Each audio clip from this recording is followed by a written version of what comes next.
తెలంగాణ భవన్లో ఎంపీ వినోద్ కుమార్ మాట్లాడుతున్నారు. లైవ్ లో చూద్దాం. రెండో వీడియో రోజు చాలా చర్చ నేను మాట్లాడిన డిస్కస్ చేస్తా. నా తోడుగా మరి తృణమూల్ కాంగ్రెస్ ఎంపీలు, మిగతా ఎంపీలు, ఆ రోజు గుత్తా సుఖేందర్ రెడ్డి గారు, వీళ్ళందరూ కూడా మద్దతు. కానీ బీజేపీ ప్రభుత్వము, మోడీ గారి ప్రభుత్వము 7 మండలాల్ని రాజ్యాంగ స్ఫూర్తికి వ్యతిరేకంగా, ఇలా బీజేపీ అడ్వకేట్స్ ఉన్నారు కదా, రామచంద్రరావు గారిని అడగండి, చేయొచ్చా అని, స్ఫూర్తికి వ్యతిరేకంగా ఇవాళ 7 మండలాలు తీసుకెళ్లి ఆంధ్రప్రదేశ్లో కలిపారు. సీలేరు హైడ్రో పవర్ స్టేషన్ కూడా కలిపారు. జీవన్ రెడ్డి గారు, ఇంకా మీ పార్టీ సంగతి చెప్తా. లోక్సభలో పాస్ అయింది, రాజ్యసభలో మీకు మెజార్టీ ఉంది కాంగ్రెస్ పార్టీకి. మీరు అనుకుంటే ఆ రోజు అడ్డుపడవచ్చు, అడ్డుపడలేదు. మీరు బీజేపీతో కుమ్మక్కేండ్రు, బిల్లు పాస్ అయిపోయింది రాజ్యసభలో.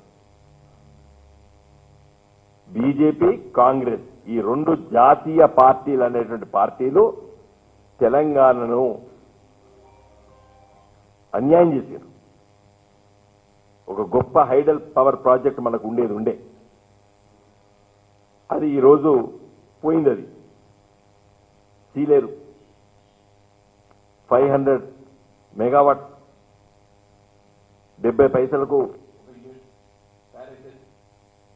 అంత మంచి మరి ఉండేది తీసుకున్నారు. మరి 2 జాతీయ పార్టీలు, కాంగ్రెస్ పార్టీ, బీజేపీ పార్టీలు రాజ్యసభలో మరి ఆ రోజు మరి వాళ్ళకి మెజార్టీ ఉండే, అంటే మాట్లాడుకున్నారు, ఇద్దరు మాట్లాడుకున్నారు. కాబట్టి నేను జీవన్ రెడ్డి గారు, మీరు మాట్లాడిన వ్యాఖ్యానాలు మీరు ఉపసంహరించుకోండి. 3 వీడియోలు, ఎందుకంటే మీరు ఏం మాట్లాడినరు మీరు సైలెంట్గా ఉన్నారు. కేసీఆర్ సైలెంట్గా ఉన్నారు, టీఆర్ఎస్ ఎంపీలు సైలెంట్గా ఉన్నారు అన్నందుకు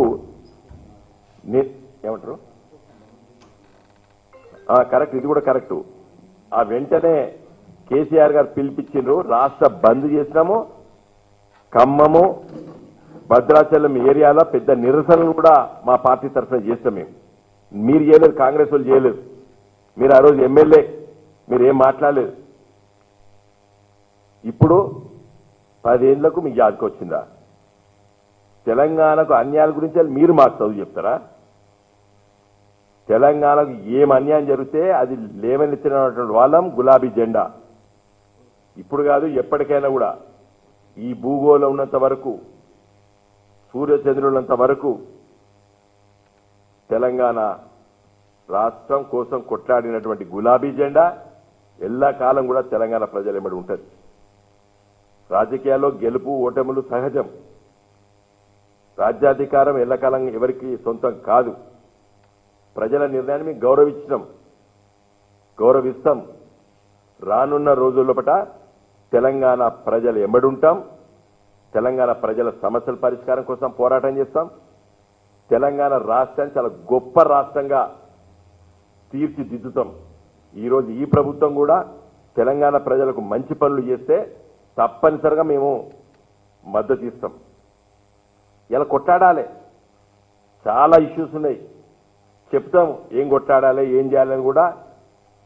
ఒక సోదర రాజకీయ పార్టీగా మేము చెప్తాం. ఢిల్లీలో మనకి ఎన్ని రావాలి, ఏం కావాలి. 4 బీజేపీ ఎంపీలు గెలిచిండ్రు, కిషన్ రెడ్డి గారుతో పాటు ఇంకా 3 గెలిచిండ్రు. బండి సంజయ్ గారు నా మీద పోటీ చేసి గెలిచిండ్రు. ఒక్క పని చేసిండ్రా ఈ రాష్ట్రానికి? గోదావరి నది పైన, కృష్ణా నది పైన ప్రాజెక్టులు కడుతున్నప్పుడు జాతీయ హోదా కావాలని చెప్పి కేసీఆర్ గారు 100 సార్ల ఉత్తరాలు రాష్ట్రం, ప్రధానమంత్రి గారిని గెలిచినాం. ఇంకా కృష్ణా నది పైన పాలమూరు ఎత్తిపోతల పథకం, మహబూబ్ నగర్ జిల్లా, రంగారెడ్డి జిల్లా, నల్గొండ జిల్లా ప్రజలు దుఃఖంలో ఉన్నారు. నీళ్ళు ఇవ్వాలి, ఒక జాతీయ ప్రాజెక్ట్ కావాలని చెప్పి లిఖితపూర్వకంగా కేసీఆర్ గారు లేఖలు రాశారు. పార్లమెంట్ గొంతు చించుకొని మాట్లాడినా మేము. యూట్యూబ్లో మీద చూడండి, ఇట్లా మాట్లాడలేదు చేయలేదు ఊరిగా మాట్లాడేది జీవన్ రెడ్డి గారు. మా డిబేట్ చూడండి, పార్లమెంట్లో మేము మాట్లాడినాయి చాలా విషయాలే, వాటన్నిటి గురించి రానున్న రోజుల్లో మాట్లాడతాం. ఏమేమి తెలంగాణకు అన్యాయం గురైంది. 157 మెడికల్ కాలేజ్ దేశవ్యాప్తంగా ఇస్తారు మోడీ గారు, ఒక్కటి కూడా తెలంగాణకి ఇవ్వరు. తెలంగాణ పైసలతోని ఇవాళ 33 మెడికల్ కాలేజ్ మేము ప్రారంభించాం, అది కంప్లీట్ చేయాలి రేవంత్ రెడ్డి గారు. రేవంత్ రెడ్డి గారు అప్పుడు ఏ పార్టీలో ఉన్నాడు? 7 మండలాలు కలిపినప్పుడు తెలుగుదేశంలో ఉన్నాడు. వారి నాయకుడు ఆ రోజు చంద్రబాబు నాయుడు. రేవంత్ రెడ్డి గారి నాయకుడు ఆ రోజు చంద్రబాబు నాయుడు గారు. మరి 7 మండలాలు కలిపినప్పుడు వారేం మాట్లాడారో నాకు తెలియదు, ఏం వ్యాఖ్యానం చేసినా నాకు గుర్తులేదు. గుంజుకున్నది ఆ రోజు వాళ్ళ పార్టీ. ఇవాళ కాంగ్రెస్లోకి వచ్చిండు రేవంత్ రెడ్డి గారు. తెలుసుకోవాలి కదా మాట్లాడే ముందు. ప్రతిరోజు కాంగ్రెస్ పార్టీ, ఈ రాష్ట్ర ప్రభుత్వం తెలంగాణ ప్రజలకు అన్యాయం చేస్తే తప్పనిసరిగా మేము ప్రజలకు ఎత్తి చూపిస్తాం, ప్రజల్ని చైతన్యపరుస్తాం. తెలంగాణకు అన్యాయం జరుగుతుంటే తప్పనిసరిగా మేము కోరేది ఏంటంటే, ఇప్పుడు నేను మన వారికి ఏది ఇప్పుడు ఇది పంపుతా, ఏది జీవన్ రెడ్డి గారికి, ఎమ్మెల్సీ గారికి ఏం మాట్లాడలేదు, సైలెంట్గా ఉన్నారు అని అన్నాడు కదా. సైలెంట్గా ఎవరున్నారు ఏంది అనేది వారికి నేను పంపించి చెప్తా. దిస్ ఈజ్ వాట్ వి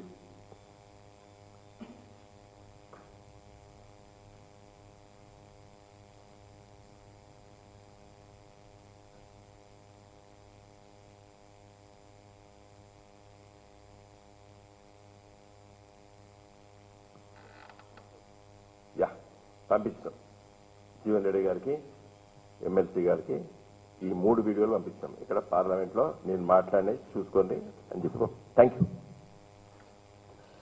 వారు పత్రికల్లో బ్రహ్మాండంగా చాలా పత్రికలు రాస్తాయి. ఆ తెల్లారి ఒక కాపీ కూడా ఎందుకు అవసరం లేదు, చాలా పత్రికలు రాస్తాయి. Thank you.